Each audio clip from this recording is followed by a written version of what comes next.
Assalamualaikum warahmatullahi wabarakatuh. Perkenalkan, nama saya Alivia Rahmawahida. Saya dari kelas 1010 nomor absen 4. Pada video kali ini, saya akan mengungkapkan kesan-pesan, perasaan, atau bahkan kesulitan yang saya hadapi saat saya mengerjakan setiap materi dalam satu semester dalam pelajaran matematika. Untuk eksponennya sendiri, saya rasa dalam materi satu semester matematika saya paling paham adalah yang bagian eksponen. Baik itu eksponen bilangan bulat, bilangan pecahan, atau dalam bentuk akar. Tapi untuk bentuk akar saya akan mengalami kesulitan atau saya tidak paham dengan soal yang berbentuk akar yang dimana akarnya itu ganda.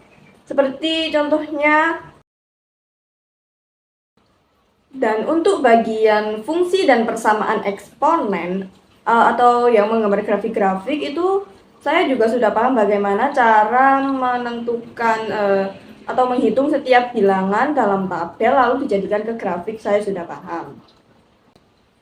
Kalau untuk bagian materi persamaan eksponen, saya rasa saya masih kurang memahami.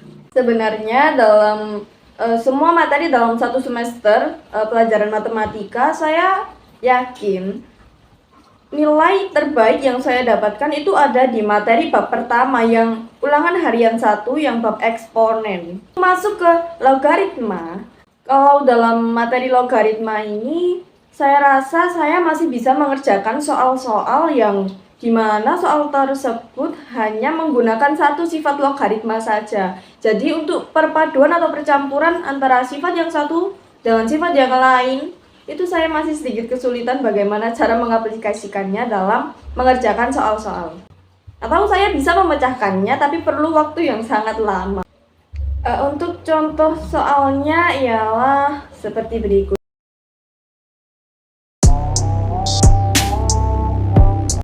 Dalam bab 2 ini, materi yang dibahas adalah barisan dan deret, yakni aritmatika dan geometri. Saya rasa dalam bab ini, saya menguasai soal-soal yang sedikit simpel. Sejujurnya, saat Bu Rida menjelaskan di kelas, saya merasa sangat bingung dan kurang memahami. Tapi, tentu saya tidak menyerah, jadi saya mempelajarinya lagi di YouTube. Dan saya memahami, ternyata semudah ini begitu. Mungkin karena saya kurang fokus saja kalau di sekolah. Nah, untuk aritmatika sendiri saya sudah bisa mencari suku ke N, lalu dan jumlah N suku pertama atau Sn. Saya juga sudah bisa menentukan jumlah suku pertama yang harus melalui eliminasi atau substitusi. Contoh-contoh soalnya adalah sebagai berikut.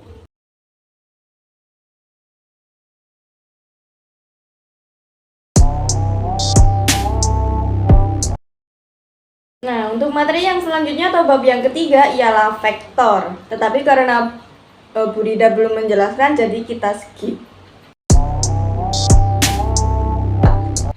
Ini adalah materi yang benar-benar saya tidak mengerti dari penjelasan awal sampai akhir di papan saat di kelas menjelaskan materi ini, yakni materi trigonometri.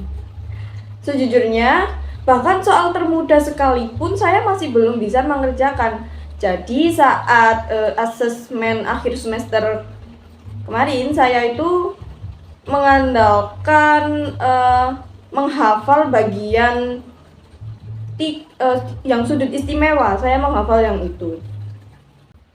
Tipe soal termudah yang bisa saya kerjakan dalam materi trigonometri ini ialah yang menggunakan rumus sin, cos, tangen, sekon atau kosekan dan kotangen.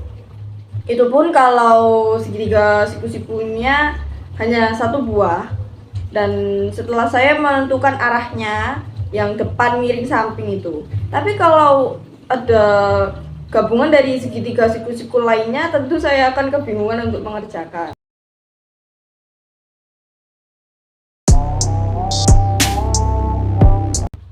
Dan di akhir video ini, saya ingin memberikan pesan kepada Bu Rida selaku guru yang mengajar matematika di kelas 10-10.